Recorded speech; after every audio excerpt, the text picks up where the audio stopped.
Hello fellow problem solvers. So today we're going to be doing a problem from the Indian National Math Olympiad 2022, problem number 2. This is a cool combinatorics problem out. I suggest you try it out for a minimum of 40 minutes.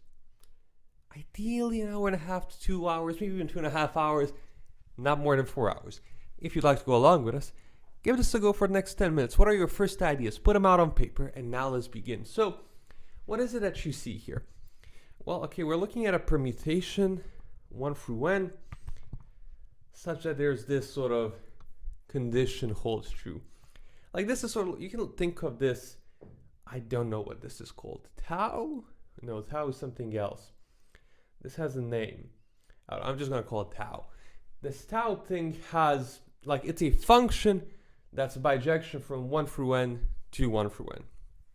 And now the first sort of thinking for me is, this sort of thing, potentially builds up nicely. Now maybe there is something I can do inductively here, right? Can I maybe find a linear combination of n plus 1 through n plus k, such that these numbers are, like, I'll have 1, 2 to the power of 1, 2 to the power of k in some order, right? With pluses and minuses. And could I, with that, actually, these are minuses, the other ones are pluses, like the odd powers are minuses, the even powers are pluses. It doesn't matter, it's the same thing. One way you can see it's the same thing is we could multiply both sides by 2 and we'd get 2 minus 2 to the power of I. It's just to the power of I minus 1 so that you don't have to divide by 2. Now, maybe there's a way to write this down. That's sort of the first idea that comes to my mind here. And maybe pause for 10 minutes and see if you can push this idea forward. Pause now. And for me, for the first glance, like, after I work on this for a while, it doesn't seem like this can actually be the case, or that it's difficult to be the case. And the reason why is because we can't have this be can't have k be independent of n. Because mind you, one of these is going to have 2 to the k. Like, that's going to be 2 to the k times n plus some I. And now this n is times 2 to the k. On this side, we'll have 2 to the k minus 1, 2 to the k minus 2, and so 2 to the k minus 3, so on and so forth. Once you put minuses on one side, pluses on the other side. And what you get is, like, here, you'll be left with more n's. Like, here you'll be left with n's and some other numbers. Now, this sort of makes it so that any identity I form isn't just a function of n, but also is a function of k. So that doesn't seem to be working just now. So we're going to need to find potentially something different. Like, we can't just zero this out and do blatant induction. And now, with that, I invite you to think, if you don't know what you do, if you don't have any idea for the problem, how do you approach this? What is the thing you do? Pause for 2 minutes and think about what is the thing you do. And the answer, you play around with small cases. You see, are there particular n for which I can actually solve this problem, and particular n for which I can solve this problem? That's a problem solving principle, a general meta heuristic on problem solving. And here I invite you to pause for the next 10, 15, even half an hour and try to play around with some cases, n equals 1, 2, 3, 4, 5, 6, 7, and see what it is you get. Play around for as long until actually you get an idea on what you should be doing. So now let's do that. Let me clear up the board here. And here's the board cleared up, and 1 doesn't have a solution, n equals 2 has a solution to 1. And now let's look at n equals 3 and then n equals 4. And I want to maybe show you how I am thinking about these separate cases. So n equals 3, what do I have? Well, what is the first thing you notice here? Well, for me, I notice parity. Like, this is even, so this must be even, i.e. this tau of 1. I should just call this tau.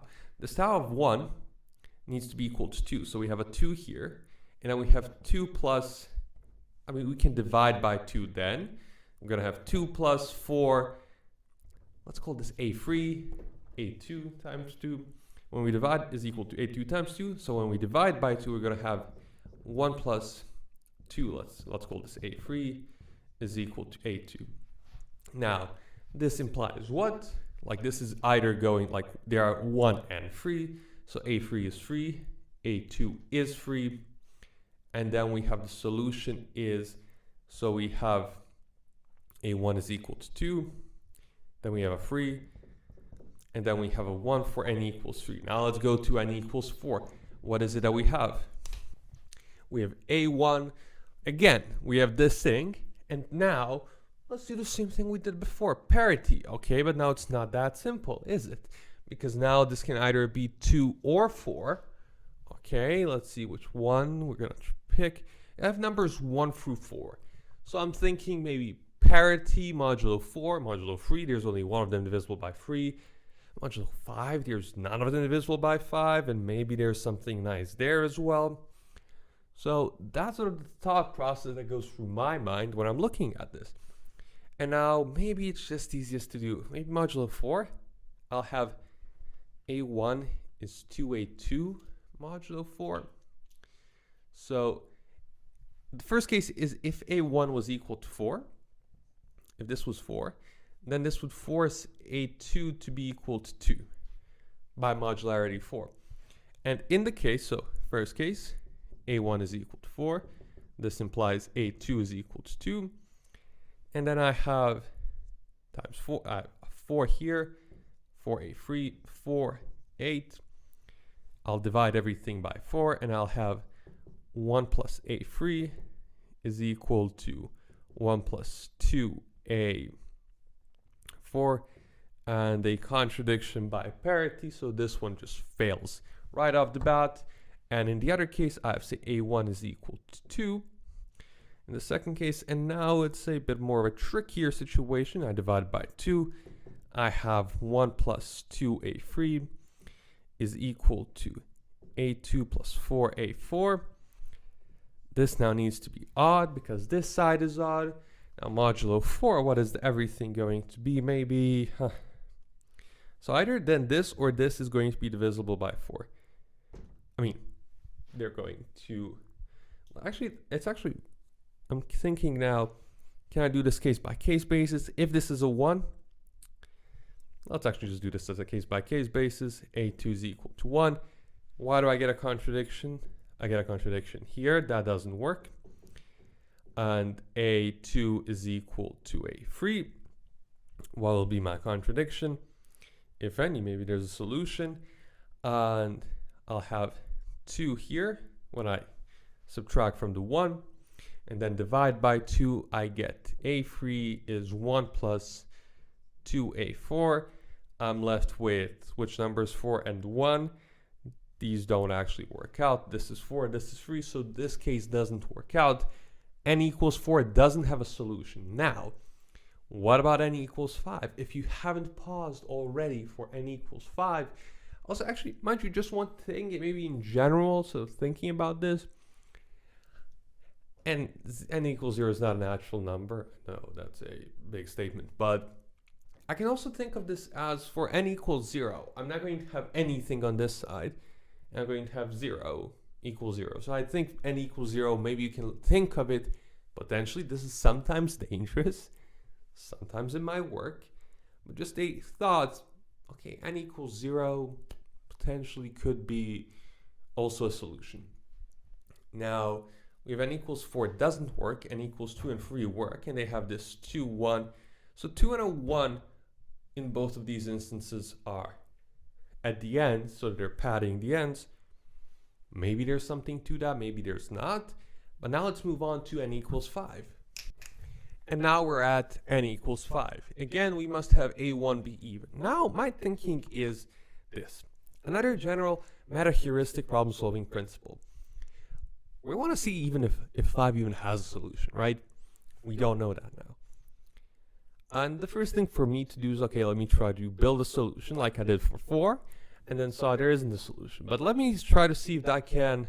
Here there's A1 is even, 2 instances. It's either 4 or 2. Let me see if maybe this structure keeps repeating itself. Like if A1 is equal to 2 and A5 is equal to 1, what do I get in that case? Can I put the other numbers somehow, somewhere, such that I get a solution, right?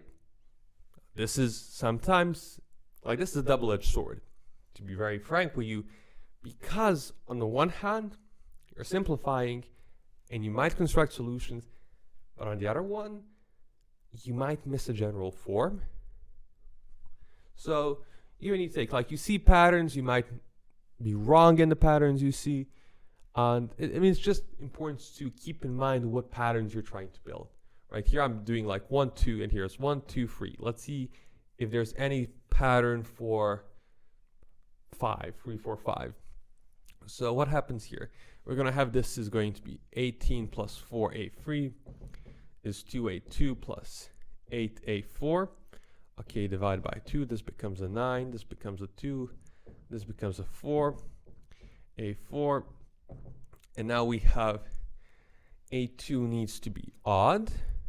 Okay, it's either 3 or 5. So one of these is divisible by 4. Actually, so if a4 was 4, what would we have? We would have, this is going to be 16. So we're going to move the 5 here. 16 minus 9 is 7. 7 plus a2.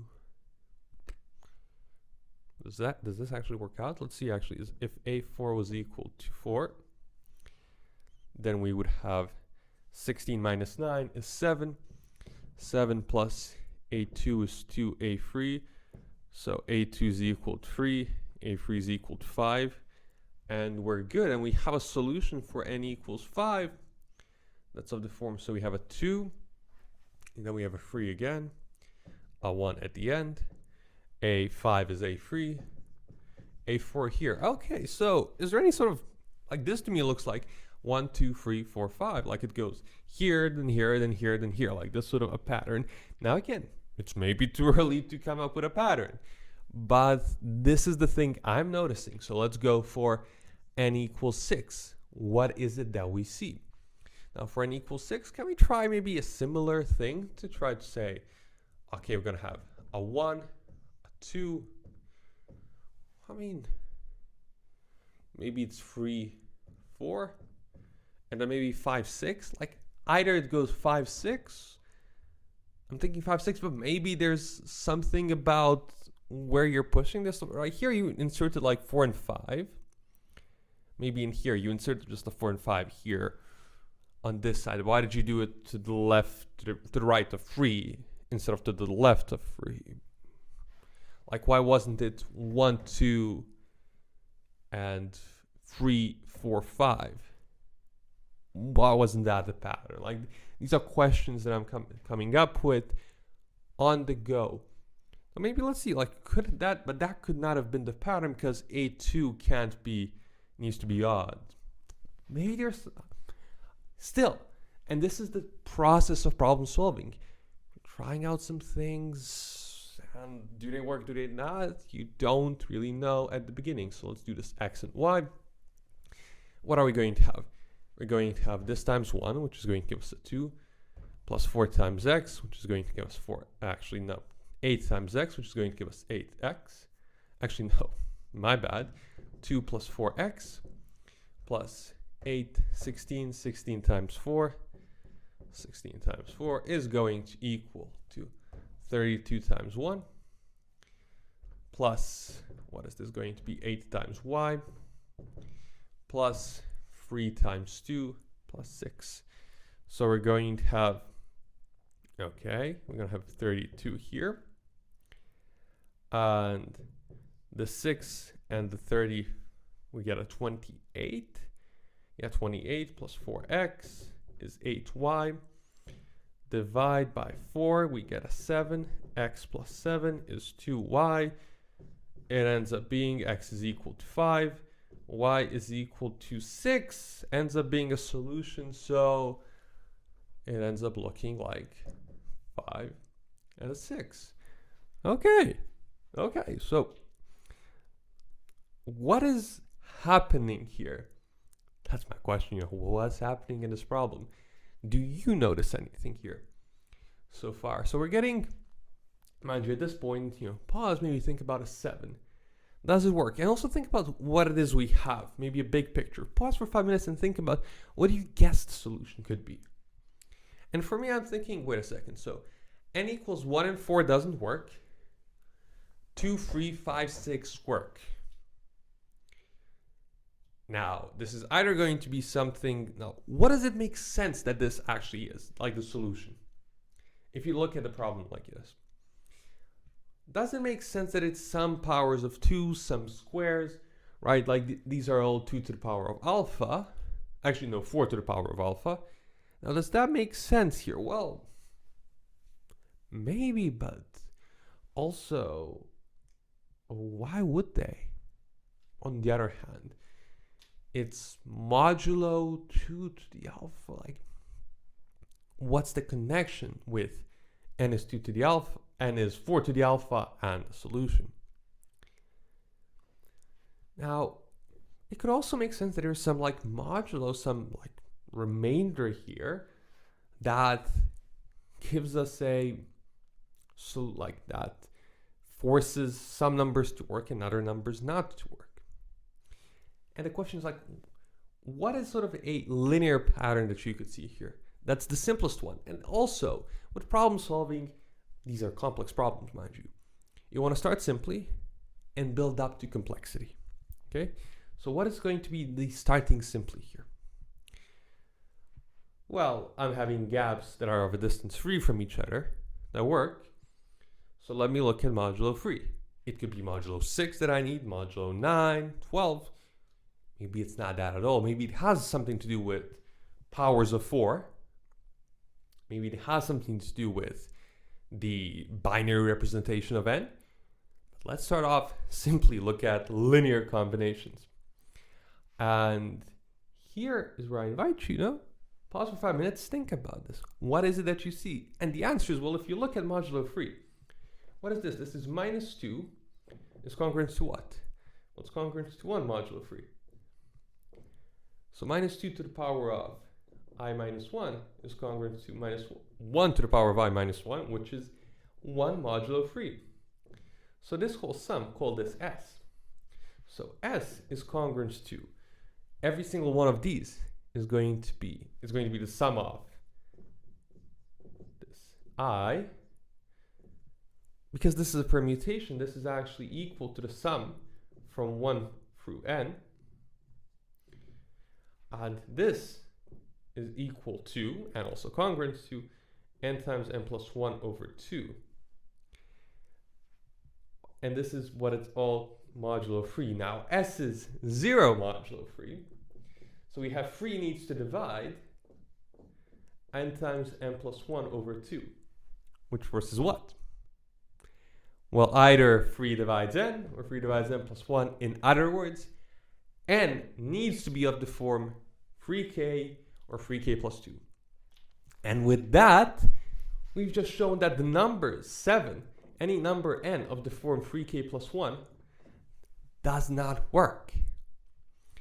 And now this gives me a lot of confidence that I'm on the right track and that in fact, all of these numbers could work of the form 3k and 3k plus 2. And now also this pattern that we have, like I'm thinking, how does it get constructed? How do I get from, like I'm getting 2 and a 1 on these sides. And then I'm getting 3 on second place every time. I'm getting 4 on the second to last place. I'm getting a 5 here. 5 on the third place. Like, what is this construction? How would you construct this for n equals 8? Right? Pause for 15 minutes and try to find a construction for n equals 8, maybe even n equals 9. And from there on, see if you can solve the problem. Pause for at least 10 minutes and try to do this. And now let me clear up the board. So we are looking for n equals 8. So a similar pattern, see if it follows. Now the question is, of course, whether the 6 is on this side or that side. And we're trying to see what is this pattern? Like, where do we put in these numbers? And for me, it also makes sense to like jump with 3. I have a 1, 2, then I insert these numbers. I have a 1, 2, 3, I insert these numbers. And the way I'm inserting them is also, like, I don't know what's going to happen yet. maybe, like there's a couple of things. First thing, this is to the right of 2 that I'm inserting these. And here I'm inserting them in 3, 4, 5, like small, bigger, biggest. But here I'm inserting them in bigger, small, biggest, right? It's the opposite.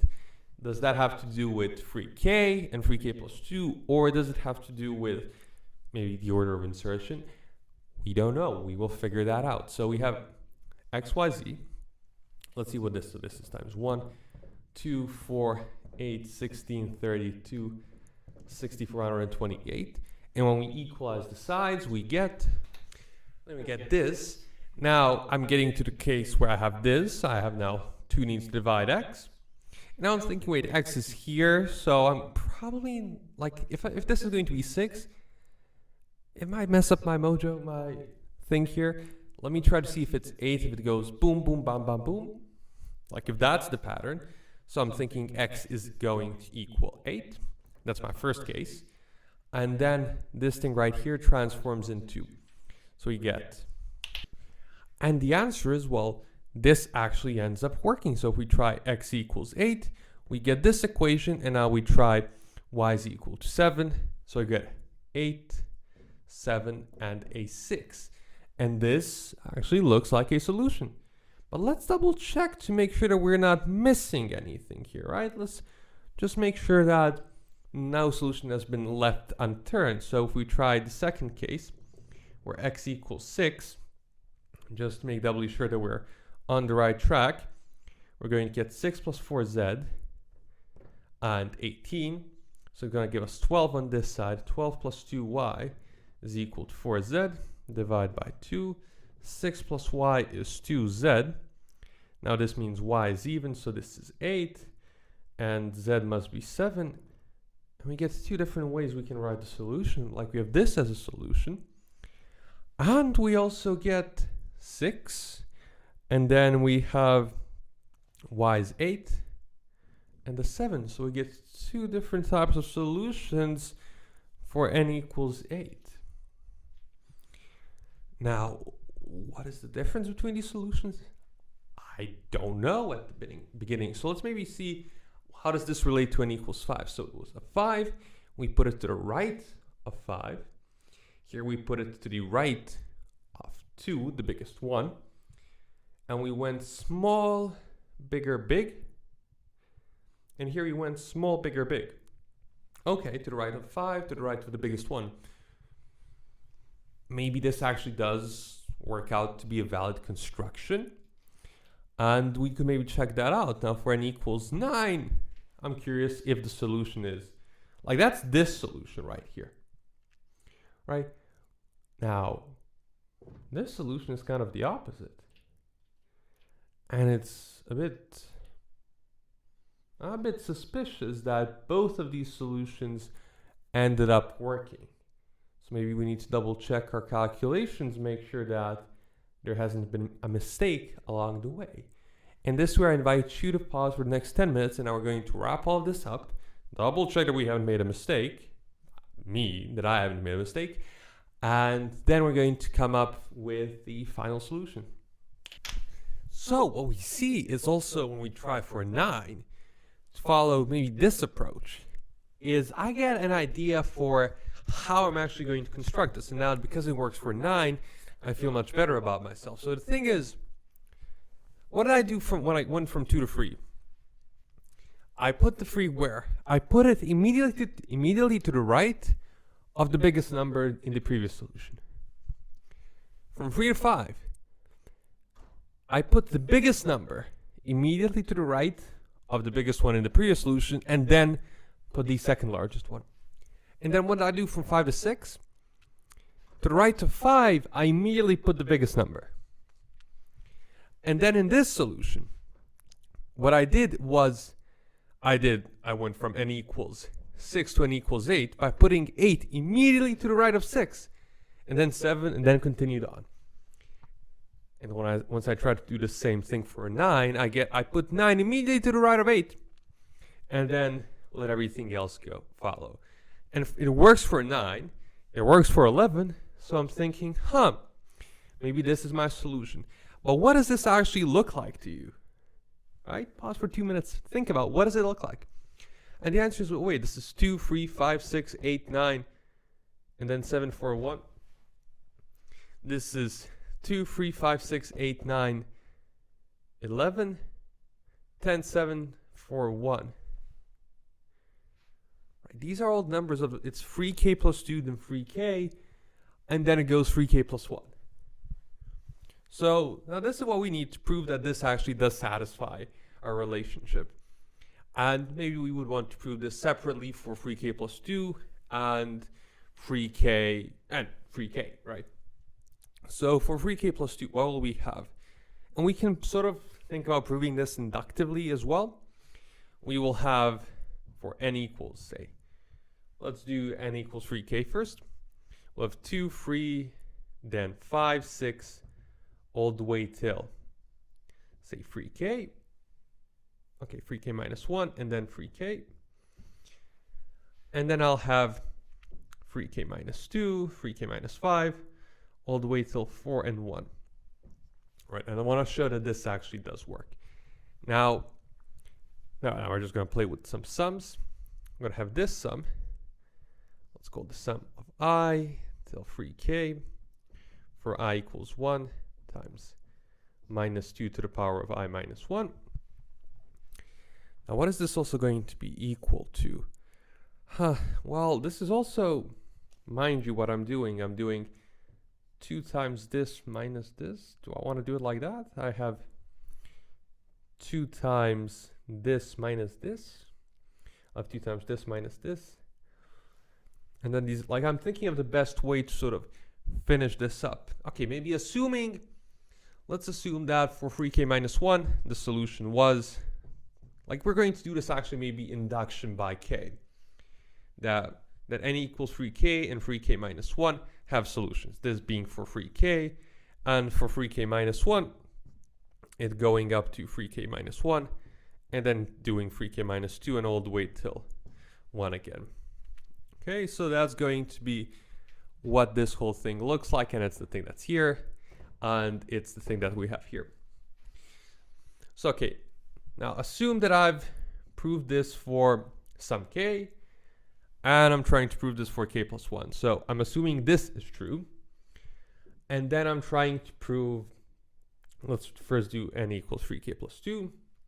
So this new sum, now let's call it tau of I, is going to be what? We're going to have what? Tau of I is 1 to the I minus 1, sum till 3k plus 2 from I equals 1. Now this is going to equal what? I invite you actually here, pause for 10 minutes and try to work this up. I'm going to clear up the board and write up a solution. So what ends up happening is this thing that we tried to do turns out to be very, very difficult to go ahead and prove this thing over here. It's messy. It's hard to do this inductively. I've tried to go maybe from n to n plus 6 was my thinking to actually look at. N is 6k, 6k plus 2, 6k plus 3. And then there's a way to solve that, but it's just more, there's a lot more casework. It's a lot more complicated. On the other hand, the other way is to say, wait a second. Let me see, okay, what all of these have in common is if I say I look at, this goes at 2, 3, 5, so on and so forth, and ends with a 1. The thing in here, in the middle, so to speak, is the same thing we had for n, if this is n plus 3, it's the same thing we had for n, but you just add 3 to every single one of these members, right? You add 3 to 4, like in the previous one, you had a 1 at the end, you add a 3, you get a 4. You got a 2 and a 3, like there is this symmetry from the previous, not symmetry, but it builds up from the previous one like that as well. And this also goes to show that sometimes the problem is just how you're going to look at it.